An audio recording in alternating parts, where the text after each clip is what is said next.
guys, welcome back to my channel. Welcome to it if you've never been here. My name's Amy. I make, well, I call it lifestyle videos, so I can do pretty much whatever I want.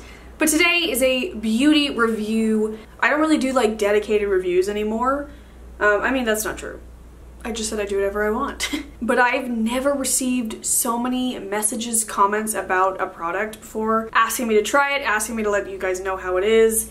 And today we are discussing the Trader Joe's Shampoo Bar. And so I thought I would quickly, well, I say quickly, but when have I ever done anything quick? But I thought I would sit down and just share my thoughts with you. So the Shampoo Bar is $3.99, so it's $4. It's an incredible cost. I happen to love the Lush shampoo bars. My favorite is the Godiva one. And that's not much more expensive. I believe it's around like $8. I could be totally lying. It could be like somewhere between $8 and $12. I'm not positive, but you guys know I love that one. I have the actual bar here, but something to know about it is very like impressionable. I've only used this like 3 times, but I've already lost like half the side, I guess, because it gets wet in the shower. So maybe put it somewhere where it's not really being touched by water at all, but it's hard to do. I never know where to store my shampoo bars. It smells incredible, and on the front of the box it says peppermint and tea tree with coconut, olive, and jojoba oils. I love tea tree oil for my hair. It's great for your scalp, especially if you have like a dry scalp that like has dandruff and flakes. Tea tree is a great thing for it. And I also love anything pepperminty for my hair or my scalp because it really tingles and it just feels really good. So it is also paraben free and sulfate free, which I think is great. There's no fragrance in it, which I totally love, which it doesn't need it. It has like that strong peppermint and tea tree smell.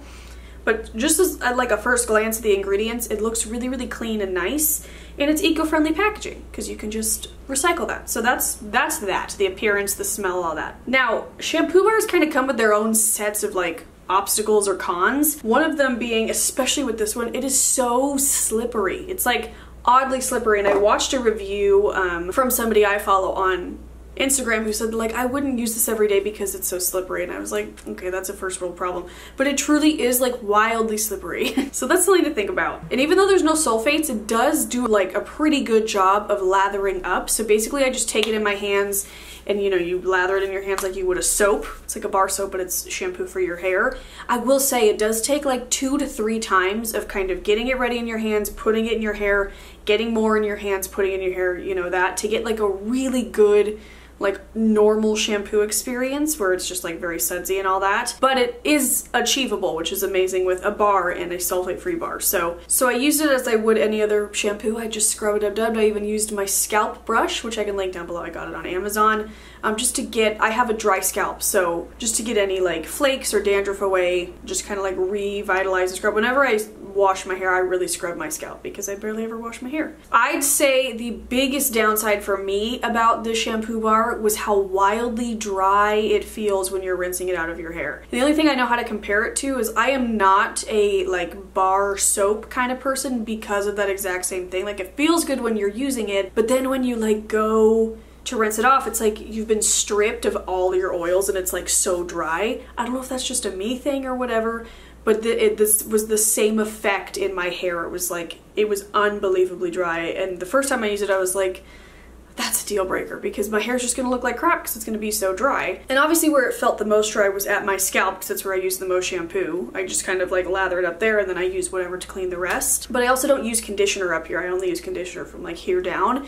So I was very curious, like, is it going to be just so super dry up there? But it's not. It is completely the way it looks when I use other shampoos. So it did not dry out my hair. And I feel also though that maybe like drying it out just a little bit up there gives you more volume to play with. So I don't know if I'm just having like a good volume day up there, which it's not even that good, or if it is to do with the shampoo bar. I just washed my hair with it last night, by the way. So I've used this a few times, but last night I gave it a fresh wash so you can see what it looked like. And I love the way my hair turns out with it. I don't want to say I love the product because just the not the annoyance, but just like, it is kind of an extra step if you don't have a lot of time in the morning or at night. I wash my hair at night to like lather up the shampoo bar and get it going.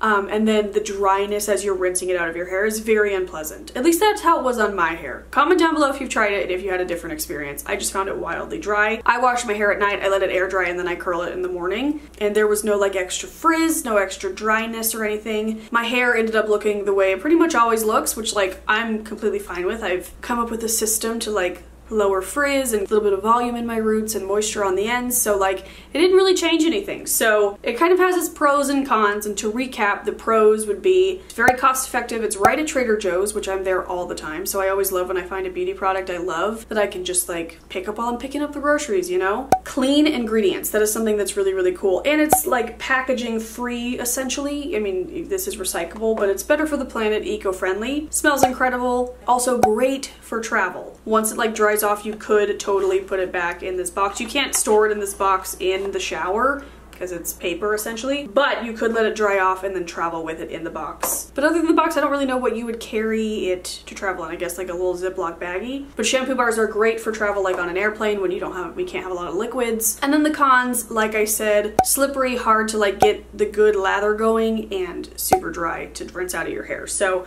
I feel like my opinion on it is like right down the middle. I'm gonna keep using it, and then maybe I'll have a better idea when I'm done with it if I would want to repurchase it again or not. But it's totally like worth trying out. It's totally worth the $4 that it is. So if you have any interest in a shampoo bar, I'd say go for it. So I just wanted to sit down and let you know my thoughts on it since I got so many questions. I also did a Trader Joe's pamper routine where I use only Trader Joe's products. I will link it up in the corner. But yeah, that is it for today's video. I hope you guys enjoyed it. If you want more like single review videos, let me know. But thank you guys for watching. I will see you very soon with a new video, and I'll talk to you later. Bye.